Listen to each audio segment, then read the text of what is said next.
know that language is a communication tool. So I have an idea that I want to share with you, so I use language to do so. And then you use language to interpret or understand my idea, and you also use language to tell me your corresponding idea. So we share information, we share ideas with language as our communication tool. But language is much more than this. Language can also be used for persuasion. So if I have an idea and I want to persuade you that this is the best idea in the world and that you have to take action on it, I'm also going to use language. So there's a lot of power built into very skilled language use. I can convince you to do things, persuade you to do things, persuade you to change your mind, and so on. And it is this use of language to persuade that we really want to share with our advanced level students so that they can understand that language is much more than a communication tool. It has a lot of power behind it, and good language use can actually give you a lot of power in your daily life and also in your professional life. We see the use of language for persuasion and for power purposes in all aspects of our society today, but there are four that really stand out as classic examples of how we can use language for persuasion and therefore for power purposes.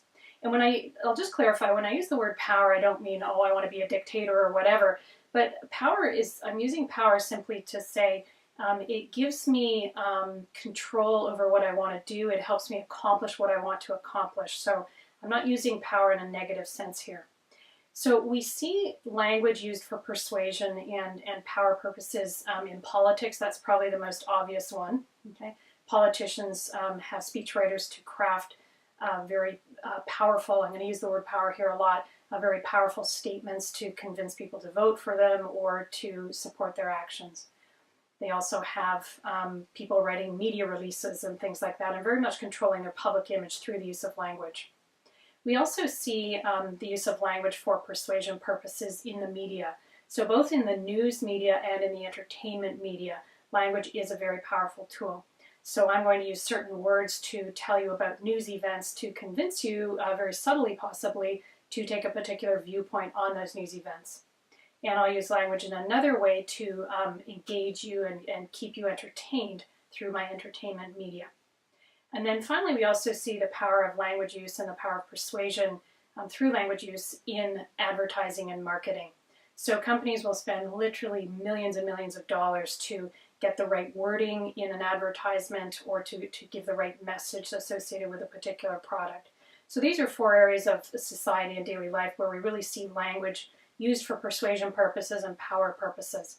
These are obviously not the only ones, but these are the ones that give us the clearest examples of just how powerful language can be. When we want to use language for persuasion purposes or for power purposes, there are two strategies we can use. The first strategy is to very carefully decide what we are going to say. And the other strategy is the opposite. We very carefully decide what we're not going to say.